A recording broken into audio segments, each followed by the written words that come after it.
Isa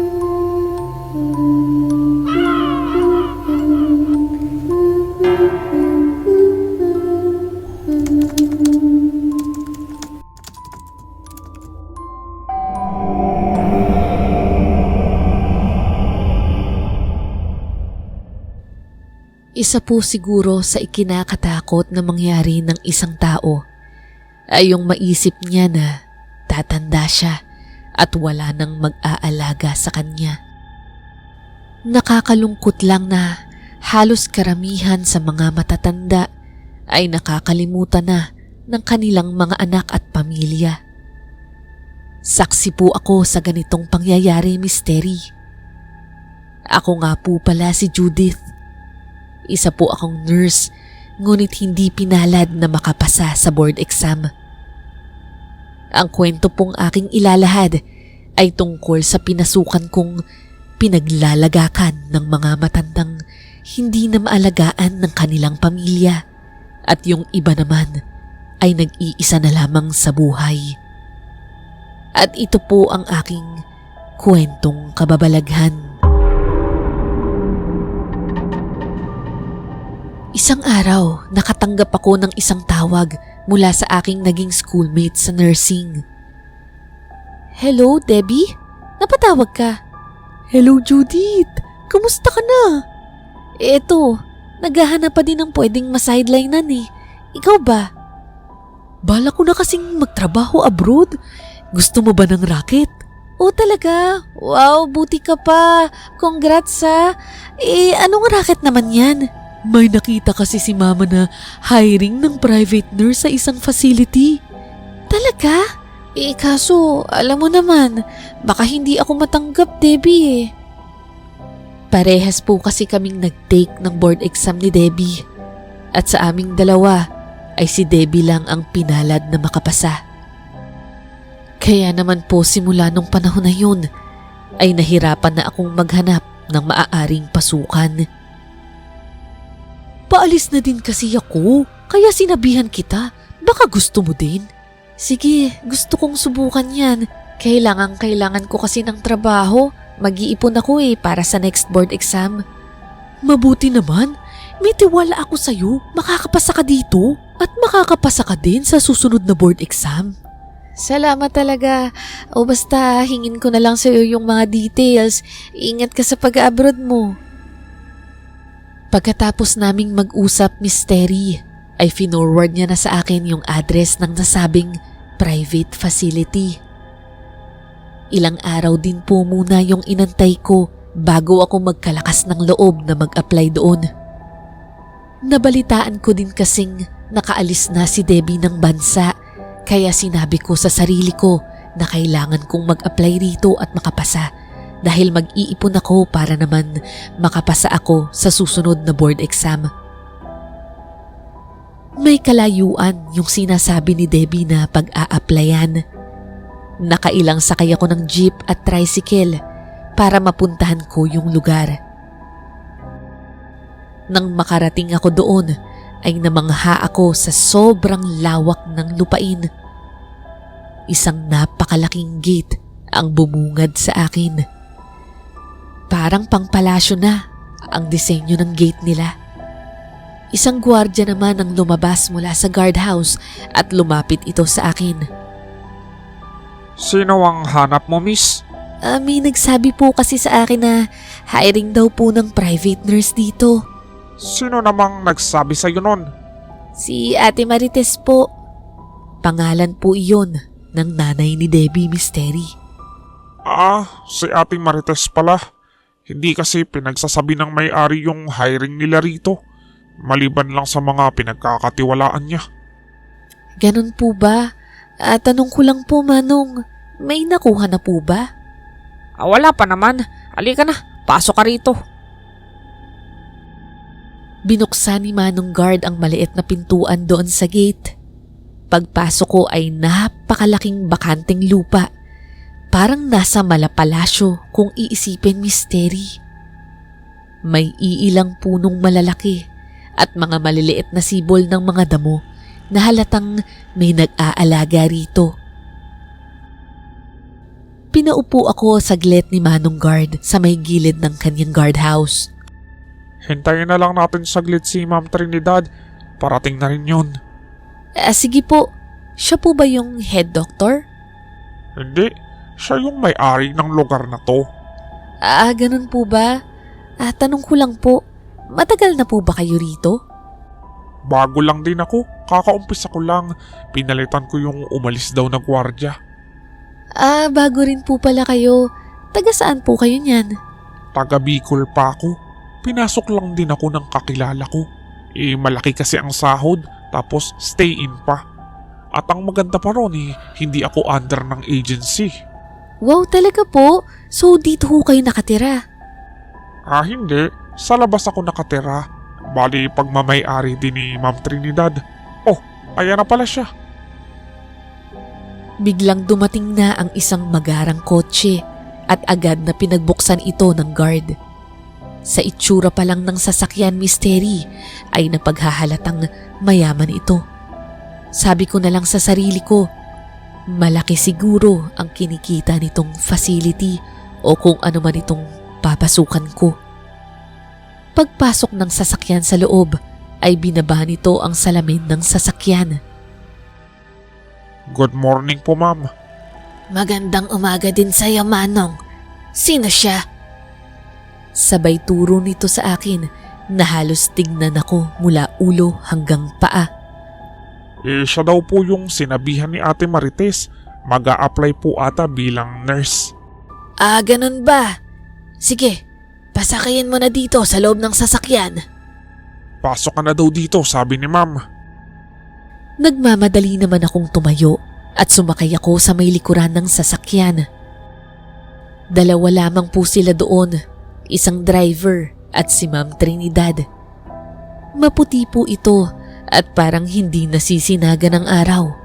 Maganda pa ang balat, na halatang alagang doktor. Ako nga pala si Trinidad. Ma'am Trini na lang ang itawag mo. Ikaw, anong pangalan mo? Judith po, Ma'am Trini. May karanasan ka ba sa pag-aalaga ng mga matanda? Matanda po? Oo. Hindi ba nasabi sa'yo ni Marites yung papasukan mo? Ang totoo po niyan, Ma'am Trini, wala po akong ideya. At isa po pala ay hindi ako licensed nurse. Wala naman sa akin yun kung nakapasa ka o hindi. Ang mahalaga sa akin sumunod ka sa patakaran dito. Kung sakali po ba, anong magiging trabaho ko, ma'am? Mag-aalaga ka lang ng 10 matatanda. Mga iniwanan ng kanilang mga pamilya, asawa o anak. Sa madaling salita, tinalikuran na ng lipunan. Kung hindi nyo naman po mamasamain, madam. Huwag kang mag-alala, malaki ang sasahurin mo dito. Basta susunod ka lang sa patakaran na tulad ng sinabi ko. Hindi naman po yun, ma'am. Paano po yung pasok ko? Araw-araw, maliban sa linggo. Makakasama mong mag-alaga sa 10 tao si Gina. May kasama po pala ako. Sige po. Siguro ay may 5 o 10 minuto ang layo mula doon sa gate ni Manong Guard hanggang sa napakalaking bahay. Bungalow lang ito, pero napakataas ng bubong kung tutuusin. Halatang pinagkagastusan ito ng malaking pera. Bumaba na kami ng sasakyan at sumabay na ako kay Ma'am Trini sa pagpasok ng bahay. Pagbukas ng malaking pinto ay bumungad ang isang babae na nakadamit din na pang-nurse. Malamang ay ito si Gina na tinutukoy ni Ma'am Trini. Magandang araw po, madam. Magandang araw naman. Kamusta naman dito?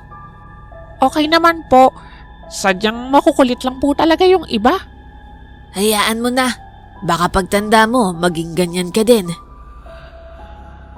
Hindi ko alam, Mystery, kung totoo o may halong biro yung pagkakasabi ni Ma'am Trina kay Gina. Yumuko ito at binigyan ng daan si Ma'am Trini papasok. Gina, siya nga pala. Eto si Judith, ang makakasama mo dito sa bahay. Ganon po ba? Kamusta ka, Judith? Ako nga pala si Gina. Kamusta ka naman, Gina? Mabuti naman ako. Taga saan ka nga pala? Mamaya na kayo magtsikahan dalawa dyan. Papasok lang ako sa opisina.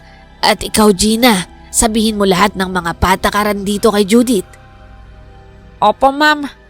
Tara, Judith. Dito na tayo sa kwarto. Sige po, Ma'am Trini. Maraming salamat po ulit. Habang naglalakad kami sa loob ng bahay patungo sana sa kwarto ng pagpapalitan ko ng damit, ay hindi ko maiwasang hindi maibaling ang paningin ko sa mga matatandang nasa loob. Marami sa kanila ang nakatingin lang sa bintana misteri. Yung tipong nag-aantay ng kanilang mga kamag-anak na dalawin sila kahit paminsan-minsan. Habang yung iba naman ay nagbabasa o nanonood lang ng TV. Sadyang nakakalungkot ang maging matanda, lalo na kapag hinayaan ka at iniwan ka ng pamilya mo dahil ayaw ka na nilang alagaan pa at dahil na din siguro sa pabigat ka na sa kanila.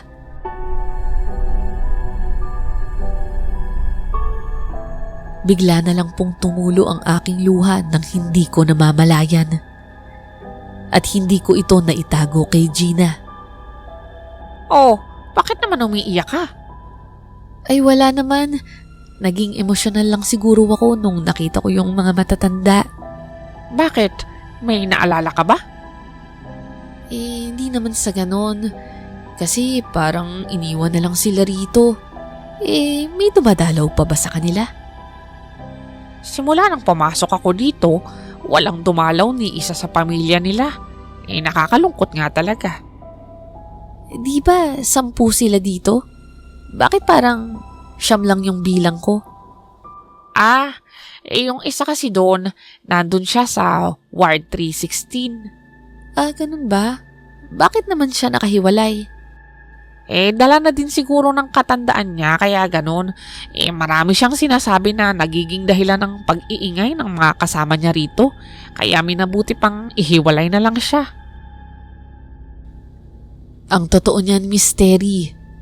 Ang buong akala ko nung mag-a-apply pa lang ako dito ay para itong isang clinic o private hospital.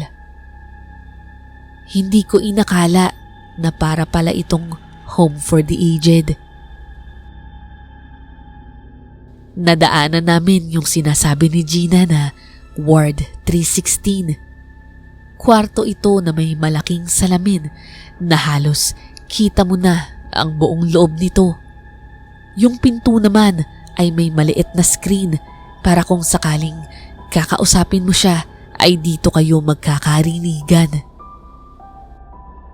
Nung makita kaming dumaan, ay tumayo ang matanda sa pagkakaupo ng kanyang kama at nagmamadaling tinungo yung pintuan upang magsalita.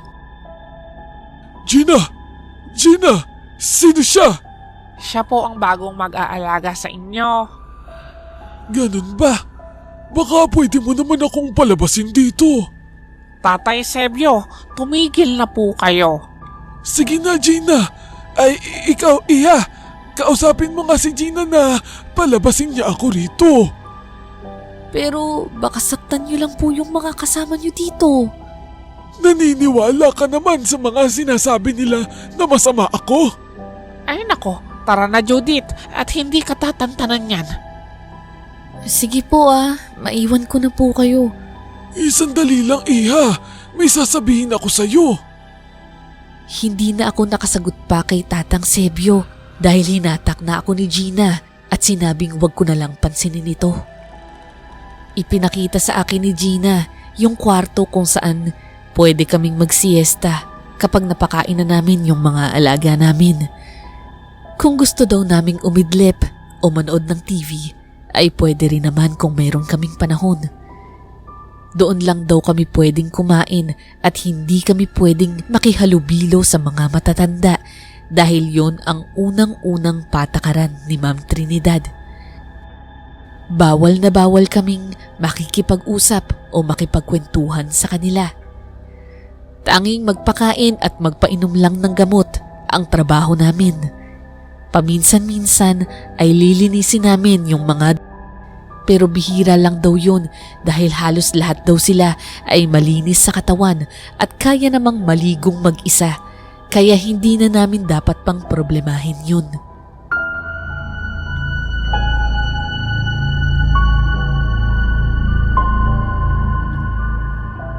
Matapos masabi sa akin ni Gina yung mga patakaran at mga dapat gawin sa loob ng facility, ay magpapaalam na sana ako sa kanya upang makauwi na para makapag-ayos na para bukas. Pero pinigilan niya ako dahil mag-uumpisa na raw ako sa araw na yun, Miss Terry. Wala naman daw akong poproblemahin sa mga damit na pangbahay at pamasok dahil lahat ng yun ay provided ni Ma'am Trinidad. May mga gamit nun sa apartment natin, Judith. Ha? Hindi ba pwedeng makauwi muna kasi may mga personal akong gamit na kailangan ko pang kunin. Stay in ka na agad pagka-hire mo dito. Ganyan din ang naging reaksyon ko nung una, no? Paano naman ako makakapagsabi sa mga magulang ko? Kasama mo ba sila sa bahay? Hindi, nasa ibang probinsya sila. Yun naman pala, itawagan mo na lang sila. May telepono naman dun sa apartment natin. Kaso Gina, Ay nako, Judith. Huwag ka sa aking magreklamo kay Ma'am Trinidad. Yan talaga yung batas dito. Mapapagalitan tayo parehas. At saka kailangan mo ng trabaho, diba? Ito na yun. Huwag mo nang pakawalan. Baka mamaya, pag umuwi ka pa, makuha pa ng iba to. Sige ka. At wala na nga akong nagawa nun, Miss Terry. Na-hire din ako nung araw po ding yun. At iyon nga ang unang araw na nagsimula akong magtrabaho. Naranasan ko na din sa wakas ang maging isang nurse. Malamang sa ibang bansa, halos walang pinagkaiba ito sa trabaho ko ngayon.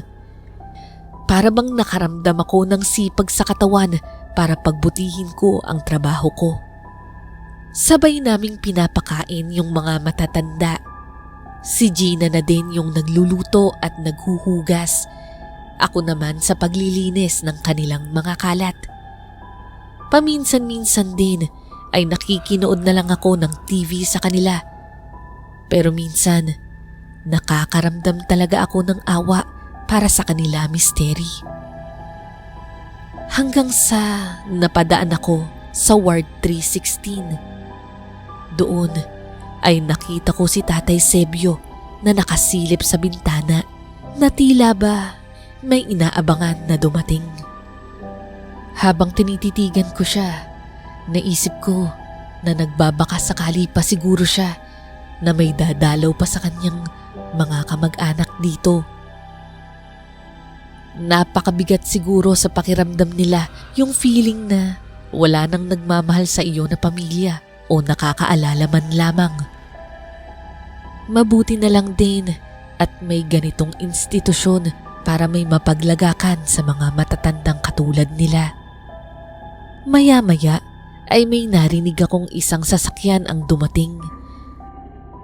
Kita ko din na napansin ito ni Tata Sebio dahil biglang nagbago ang emosyon ng mukha nito. Hanggang sa nakita niya akong nakatingin sa kanya. Iha, anong pangalan mo? Judith po. Maaari bang palabasin mo na ako rito? Gustuhin ko man po hindi po talaga pwede. Dahil nagdadala daw kayo ng panganib sa inyong mga kasama. Hindi iyon totoo, Judith. Gawa-gawa lang ni Gina yun. Sige na, parang awa mo na. Pakawalan mo na ako rito. Naaalala ko yung sinabi sa akin ni Gina na hindi ako dapat nakikipag-usap sa mga matatanda dito sa pasilidad. Akma na akong aalis para puntahan at alamin kung sino ang dumating. Sandali lamang, Judith. Bakit po? Mag-iingat ka rito. Hindi lahat ng nakikita mo ay totoo. Hindi ko na siya pinansin pa, Mystery, at nagmadali na akong umalis para magtungo sa may pintuan. Habang naglalakad, ay sinulipan ko pa si Tata Sebio at nakita ko itong malungkot na nakatingin lang sa akin. Kung nagkataon na ako yung naging apo siguro niya, ay hindi ko talaga siya iiwan sa ganitong sitwasyon at basta hahayaan na lang. Mga walang puso lang sigurong anak ang magdadala sa mga magulang nila sa ganitong lugar, Mystery. O Judith, saan ka ba galing? Diyan lang sa kwarto natin. Bakit? Sino yung dumating? May bago na naman atang iiwang matanda eh. Ganun? Nasa na? Kausapan ni Ma'am Trini sa opisina niya. Gina, matanong ko lang, under ba to ng government o private ito? Sa pagkakaalam ko, private lang ito. Bakit mo naman naitanong? Wala naman. Inisip ko lang kasi kung paano kumikita si ma'am dito. Alam mo, iniisip ko rin yan noon pa.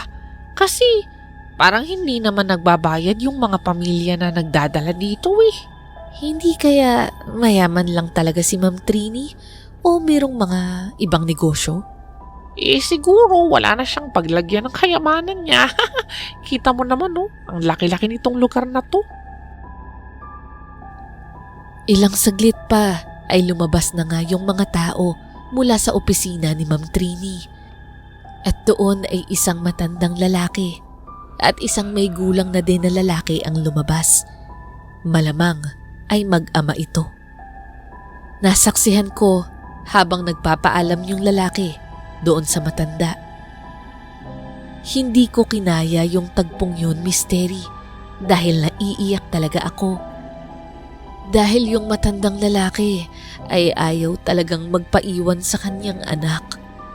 Pinipigilan niya pa nga itong umalis.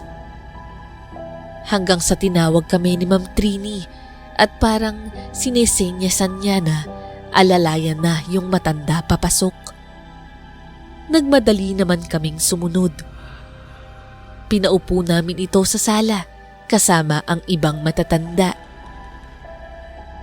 Dali-dali itong sumilip sa bintana upang tanawin yung kanyang anak na nasa labas.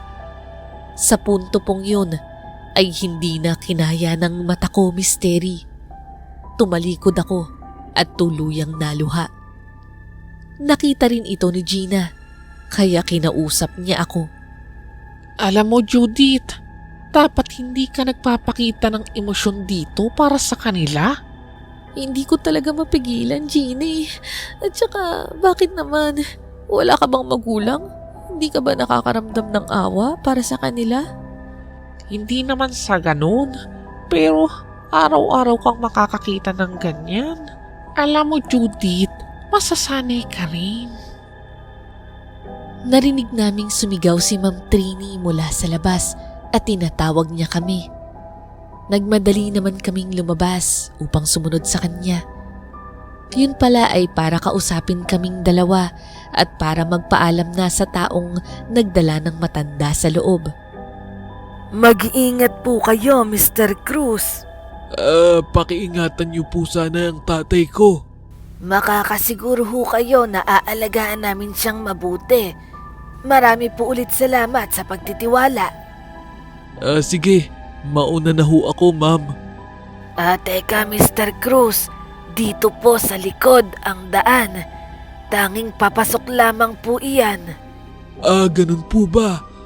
Salamat ho. Ipahahatid na lang po namin kayo sa kotse namin para makalabas ho kayo sa likuran. Bumulong ako kay Gina para itanong sa kanya yun. Naaalala ko na nabanggit ni Gina sa akin na kasama daw sa patakaran sa bahay na ang tanging daan palabas ng pasilidad ay doon lang din sa may guardhouse kung saan din ako pumasok nung una. Akala ko ba doon lang tayo pwedeng lumabas kung mag-uuwian tayo? Laging ganyan dito. Kada may dadalhin na matanda yung pamilya nila, sa likod pinapadaan para daw hindi makita sa labas na nag-iiwan sila ng pamilya rito. Ganun pala. Pero sabi mo tayo, hindi pwedeng dumaan doon, di ba? Oo, mahigpit yun. Baka mag-usisa pa kasi yung mga tao sa likod ng pasilidad kung bakit may mga nagpupunta rito. Eh, ano naman ngayon kung malaman ng tao kung ano yung meron sa pasilidad na to? Baka ayaw lang ni Ma'am Trini na malaman ng ibang tao yung pagkakawang gawa niya sa mga matatanda. Balita ko kasi, yung magulang niya namatay ng maaga. May pag-aalinlangan man ako sa naging sagot ni Gina. Tinanggap ko na lang yun dahil wala naman akong magagawa at hindi ko rin naman pwedeng tanungin si Ma'am Trini tungkol rito. Dahil baka isipin niya na kabago-bago ko lang, masyado na akong mausisa. Alas 7 na ng gabi noon, Miss Terry, at oras na para umuwi kami. Opo, tama po kayo. Pagkatapos po namin silang pakainin ng hapunan at maiayos para sa pagtulog, ay iiwan namin sila sa loob para kami naman ang umuwi sa apartment ni Ma'am Trini sa labas ng compound. Tinanong ko si Gina kung hindi ba delikado na iwan sila dito sa hating gabi. Ang sagot naman niya ay may pumapalit sa kanya dito sa gabi para magbantay, kaya hindi ko na daw kailangang mag-alala pa tungkol sa mga matatanda. Habang naglalakad kami sa lugar, doon ko lang napagmasdan ang lawak ng lugar at parang yung damo sa lupa ay tulad ng mga damo na ginagamit o pinapatubo sa mga golf. Ganoon po ang itsura niya, Miss Terry. Naisip ko nga na baka ang lugar na yon ay dating golf club. Habang naglalakad kami, ay napansin kami ng guard at kumaway ito sa amin. Bakit siya kumakaway? Ganyan lagi yan si Kuya Guard. Ewan ko ba dyan? Doon din ba siya uuwi doon sa apartment na tutuluyan natin? Oo, 3 tayo doon. Hayaan mo, kanya-kanyang kwarto naman tayo doon. May sariling bahay yung lalaki tsaka yung babae. Mabuti naman kung ganun. Kasi hindi ako ganun kakomportable kapag may ibang taong kasama sa bahay. So, hindi ka komportable sa akin, Judith? Ganon? Hindi naman. Siyempre, ibig kong sabihin, lalaki. Akala ko naman pati ako ayaw mong makasama Malaki at maganda din yung apartment na pinagtutuluyan namin, Miss Terry. Akala mo ay pangmayaman yung itsura niya. Bukod pa dito ay kumpleto yung mga gamit. Libre pa ang pagkain, kaya hindi na namin kailangang lumabas pa ng apartment para bumili. Pagkaligo at pagkapalit ko ng damit ay agad kong tinanong si Gina kung saan ako pwedeng gumamit ng telepono. Bala ko kasing tumawag sa mga magulang ko para makapagpaalam ako na nagsisimula na agad ako sa trabaho. Tinuro naman sa akin ni Gina pero napansin ko na wala naman itong dial tone. Hindi pa po kasi uso yung mga unlicol nung panahon na yon, Miss Terry. Kaya nagtanong ako kung may load ba si Gina pero wala rin daw dahil pahirapan ang pagpapaload sa lugar na yon. Ang totoo niyan, nainis ako ng bahagya kay Gina nung oras na yon dahil pinipigilan niya akong umuwi.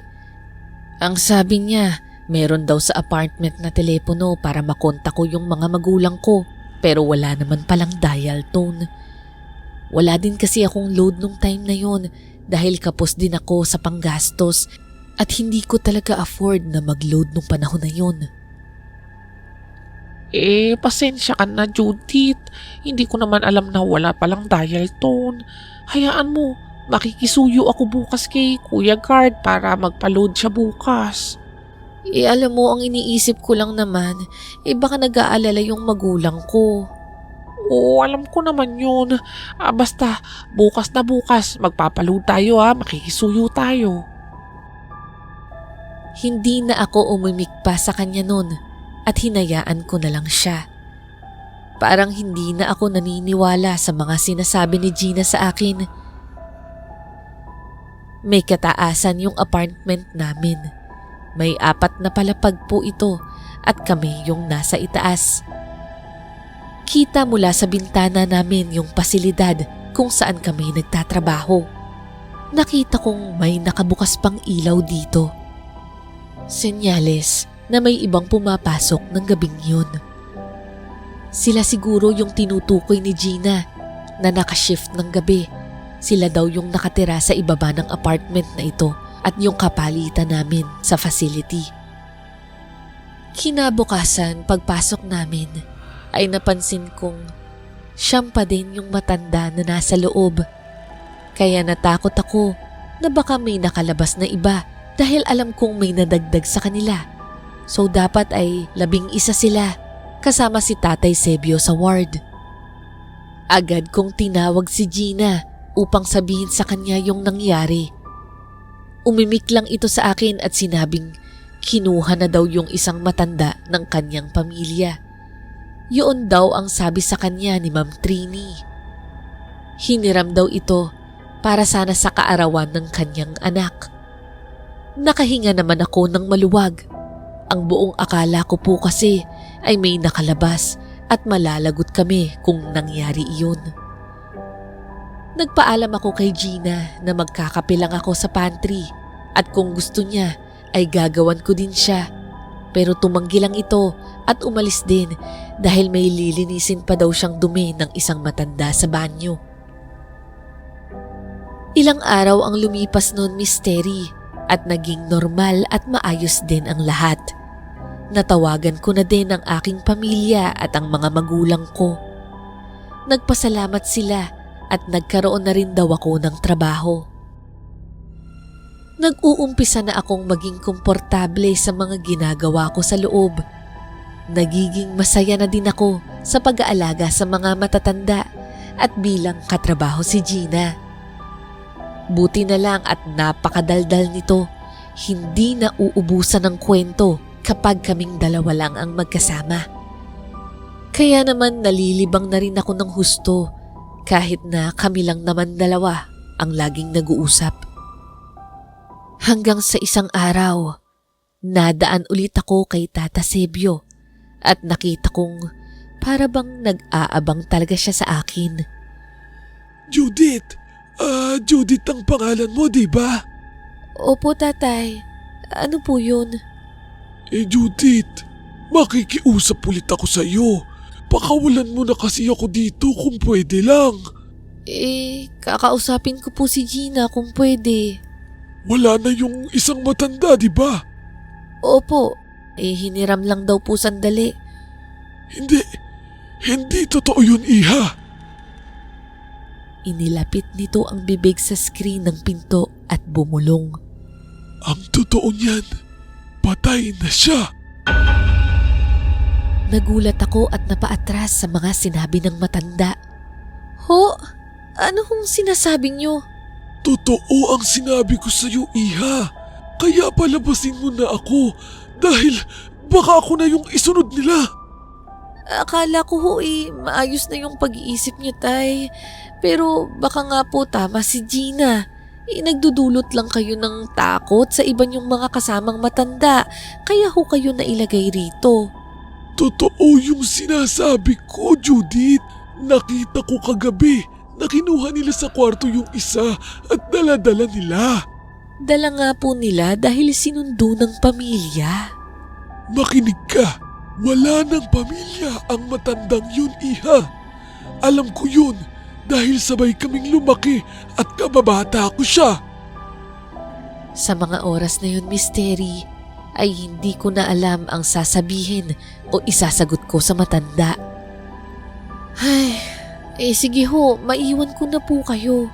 Hindi ko talaga maintindihan yung mga sinasabi niyo, Tay. Judith, makinig kang mabuti sa akin. Mabuti pa, umalis ka na rin dito at baka sapitin mo lang yung mga nangyari sa mga nauna sa'yo. Ano? Ano pong ibig niyong sabihin?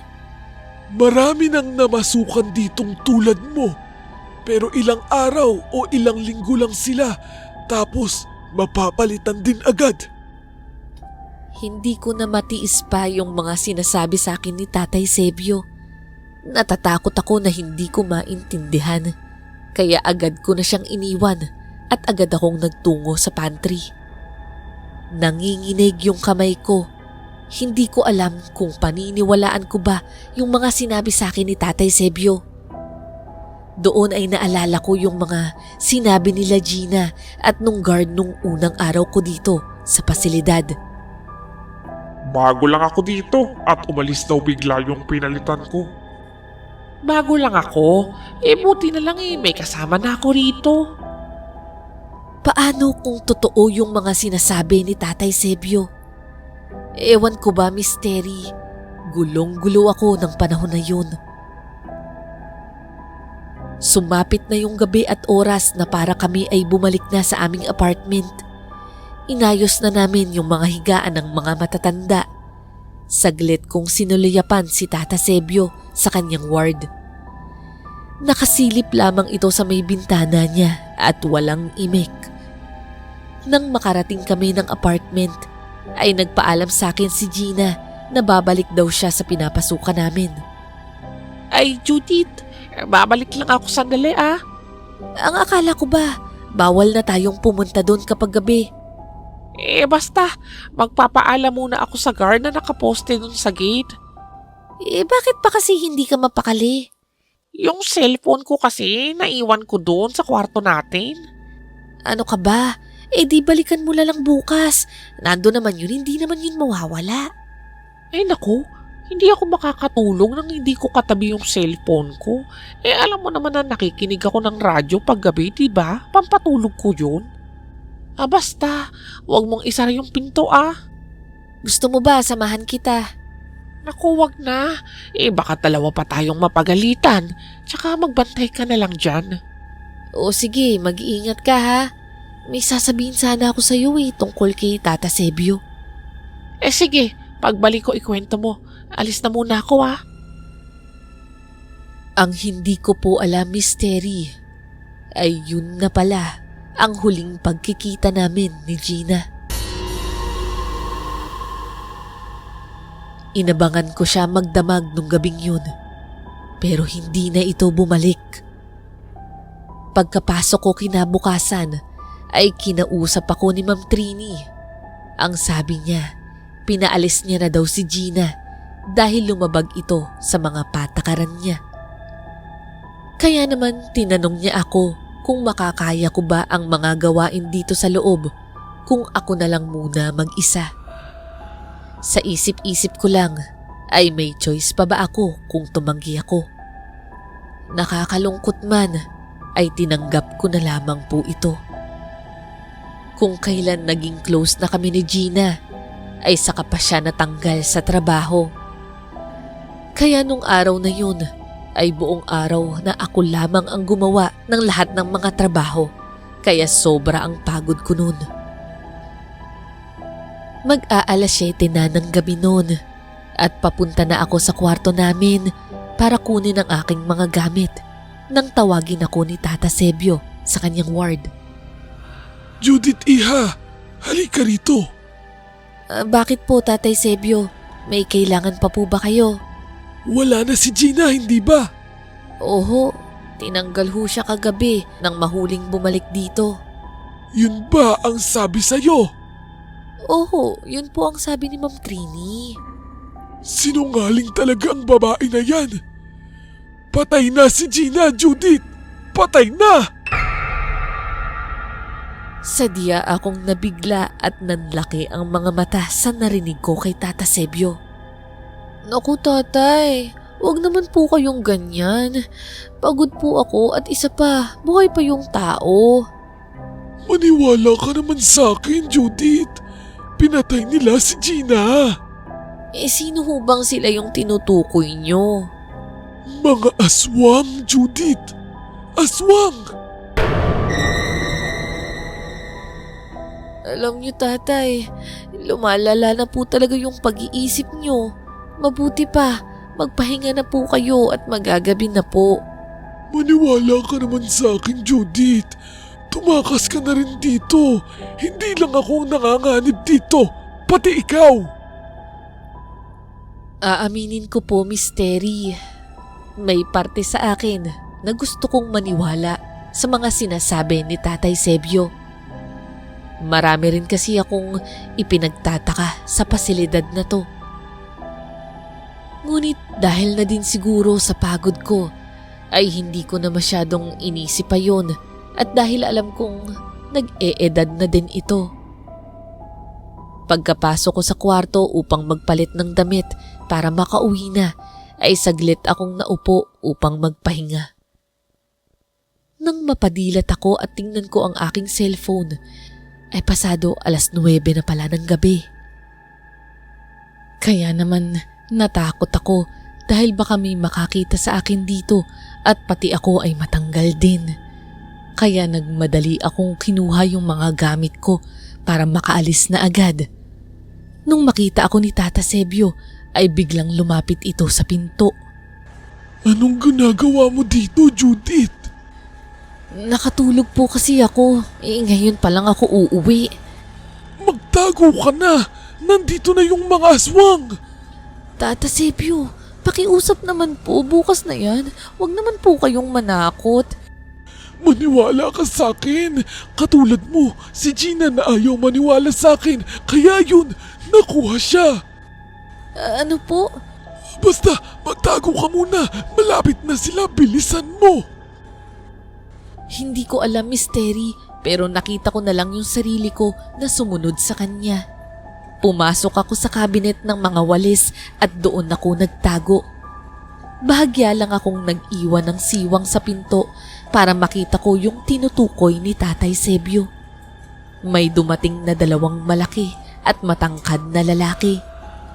Ang laking gulat ko ay hawak nila sa magkabilang baraso si Kuya Guard. Mukha itong bugbog sarado na at puro kalmot at sugat sa katawan.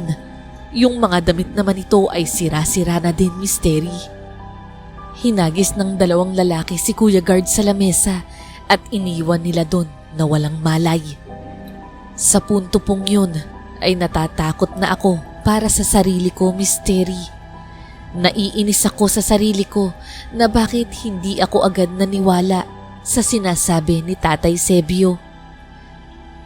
Nang makita kong nagkakamalay na si Manong Guard at umalis na din yung 2 lalaki, ay binuksan ko na yung cabinet at nilapitan ko ito.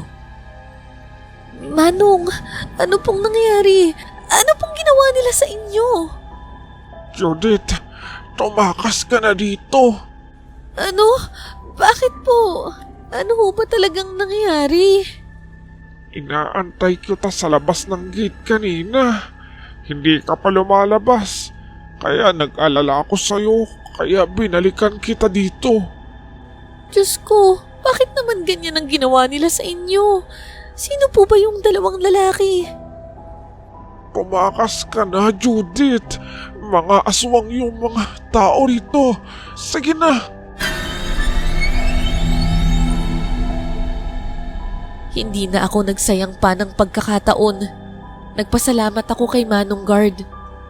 Tutulungan ko sana siya pero tumanggi na ito dahil makakasagaba lang daw siya sa akin sa pagtakas ko. Naisip ko na lang na hihingi ako ng tulong at hindi ko siya kakalimutang balikan. Biglang nagmakaawa si Tata Sebio na buksan ko na din yung kanyang pinto dahil tatakas na din daw siya. Kinuha ko naman yung susi at binuksan ko na yung pinto niya. Marahan kaming naglalakad sa loob ng bahay dahil baka makita kami ng 2 lalaki.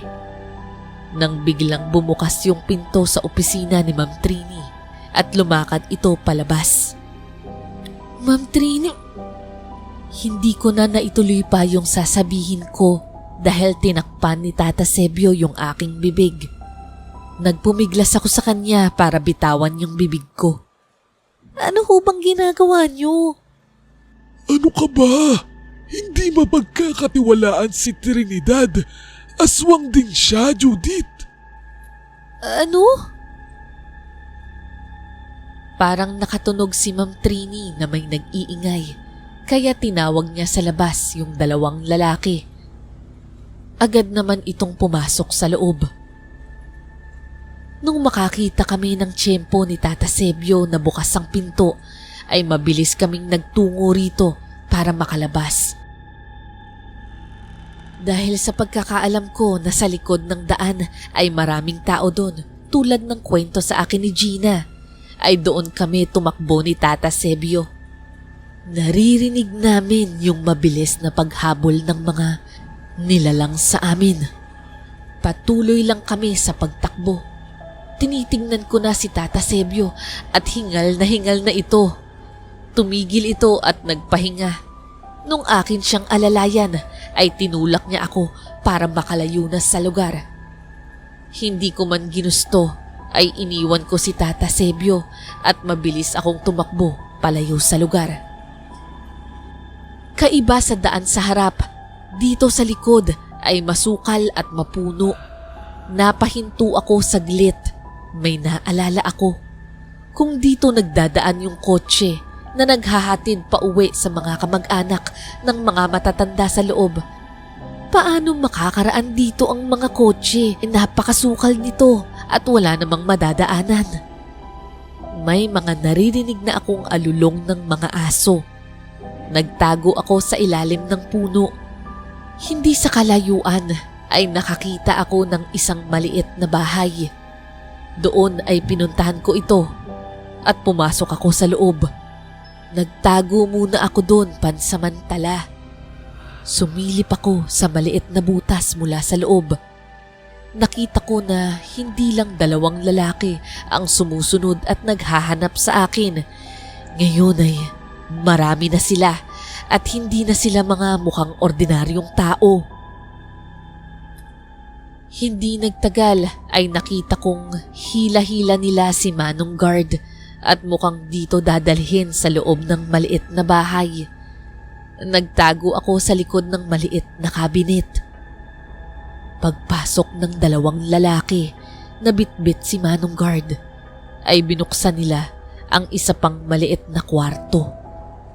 May lumabas na isang aswang mula doon at nilapa ang katawan ng guard mystery.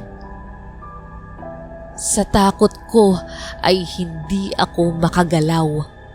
Marahil ganito ang nangyari sa lahat ng mga namamasukan sa kanila at pati na rin kay Gina. Siguro ganito na din ang nangyari sa mga kamag-anak ng mga matatanda, kaya hindi na sila nakakabalik pa para dalawin ang mga magulang nila. Iyon na din ang dahilan kung bakit libre silang tumatanggap ng mga matatanda para alagaan, ay buhay at karne pala ng tao ang magiging kabayaran para sa kanila. Kailangan kong makaalis dito sa lugar na to at ayokong maging pagkain ng mga aswang. Dahan-dahan akong tumayo upang buksan yung bintana sa aking ulunan. Nang makakuha ako ng tiyempo, ay agad akong sumampa at tumalon palabas. Naramdaman ito ng 2 lalaki, kaya gumawa sila ng ingay para maalerto yung iba pang aswang sa labas. Pero pagbagsak ko, ay lumang mga kahoy ang binagsakan ko at nadurog ito, dahilan upang makita ko ang isang silong ng bahay. Pumasok agad ako at doon muna ako nagtago. Sinisilip ko yung mga humahabol sa akin habang nakatago ako sa silong. Pero nagulat na lang ako nang biglang may humawak sa balikat ko at bigla nitong tinakpan ang bibig ko. Nanlaki yung mga mata ko, mystery, at mangiyak-ngiyak ako. Pakiusap, huwag kang maingay. Gina, buhay ka! Buhay ka, Gina! Oo, buhay ako. Isang araw na ako rito. Pero bakit? Paano? Nung bumalik ako, nakita kong may mga aswang sa loob ng pasilidad natin. Nakita ko din yung bangkay ng lalaki na huling nagdala sa tatay niya. Pati si Ma'am Trini, isang aswang. Yun na din siguro yung sagot kung bakit libre niyang ginagawa itong kawang-gawa niya. Judith, kailangan nating makatakas dito. Oo, pero paano kaya si Tata Sebio? Bakit? Kasama ko siyang tumakas dahil binuksan ko yung pinto niya. Kaso naiwan ko siya sa labas eh. Kailangan nating makita yung dulo dito sa likod. Anong dulo? Walang labasan dito sa dulo, Judith. Dead end na to. Ha? Ano yung sinasabi nila na merong daan dito? Marahil nga. Sinasabi lang nila na may daan dito sa likod pero ang totoo ay wala. Dito ko napagtanto, Mystery, na ang lahat ng yun ay isang malaking trap. Kailangan nating bumalik sa harapan ng gate para makalabas dito. Pero paano kaya? Hindi natin kayang madaig yung bilis ng mga aswang na yun. Marunong ka bang mag-drive? Ha? Oo, medyo naturuan ako ng tatay ko dati. Bakit? Tinuro nito yung nakaparadang kotse sa may gilid ng bahay na pinagtataguan namin. Yun ang huling sasakyan ng lalaking huling nagpunta sa amin, Mystery. Sinabi din ni Gina na nahandun pa yung susi sa loob ng kotse dahil tinignan niya ito ng umagang dapat ay tatakas siya. Pero dahil maraming aswang sa lugar ay nagdalawang isip siya. Ang problema ay hindi kami makakapunta dun dahil may isang lalaki ang nagbabantay mula sa labas. Nag-isip ng plano si Gina at sa una ay ayokong pumayag dahil napakadelikado nito. Biglang lumabas si Gina sa silong ng bahay at nagpahabol sa lalaking bantay. Nung makita kong wala na ito ay nagpunta agad ako sa kotse at binuksan ko agad ang makina nito at pinaandar. Ngunit napukaw ang atensyon ng mga aswang sa akin. Nabaling ito sa aking kotse at ito ang sinimulan nilang habulin. Una kong sinagasaan yung aswang na nagtatalon sa harapan ko. Nakita kong tumilapon ito sa malayo. Hinanap ko naman si Gina pero hindi ko makita kaya pinaandar ko ng paikot-ikot yung kotse. Nang makita ko kung nasan si Gina ay agad kong diniretso yung kotse patungo sa kanya. Agad namang pumasok si Gina at pinatakbo ko na nga ito ng matulin. Marami ang humahabol sa amin na aswang. Takot na takot kaming dalawa ni Gina nun. Nang makita namin yung gate ay tinungo ko agad yun. Pero biglang sumulpot si Ma'am Trini sa harap at humarang ito sa amin.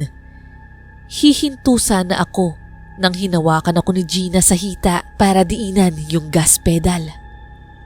Nung malapit ng mabangga si Ma'am Trini ay umiwas ito at tiningnan namin sa salamin. Nakita namin na pinigilan nito yung mga humahabol sa amin. Sa gate ay hinarang kami ng nakarondang guard. Nagdadalawang isip kami kung aswang ba ito o hindi. Ako na ang nagdesisyon na ihinto ang kotse. Inilawan kami ng flashlight at pilit nitong pinapababa kami sa kotse. Nagkatitigan kami ni Gina nang makita naming bubunot ito ng baril. Kaya napilitan kaming bumaba ng kotse. Nang ininspect ng guard yung kotse, ay nakita kong nakabukas yung maliit na pinto ng gate kaya itinuro ko agad ito kay Gina. Hinintay lang namin na pumunta ang guard sa likod at nung nakatsyempo na kami ay tumakbo na kami agad palabas ng gate. Sa awa ng Diyos, Mystery, ay nakalabas kami ng ligtas doon. Binalak sana naming dumiretso sa barangay at pulis ng mga oras na yun. Pero mas pinili na lang naming hindi na lang.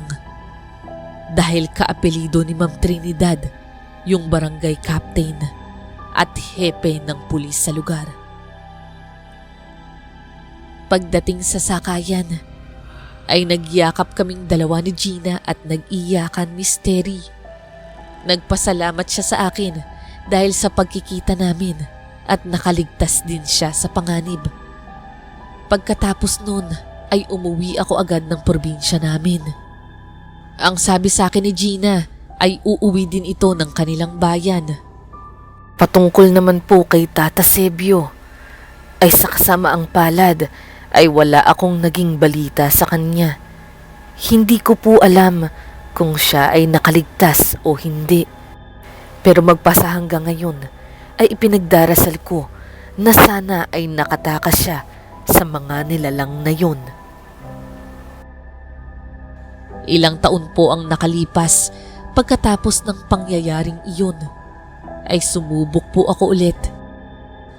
At sa dasal at pagtsatsaga ay nakapasa din po ako sa wakas. Nagtrabaho po muna ako sa isang pampublikong ospital dito sa Pinas at sana ngayong taon ay malapit na akong mangibang bansa. Dito na lamang po ang aking kwento misteri at maraming salamat sa pagtampok ng aking kwentong aswang.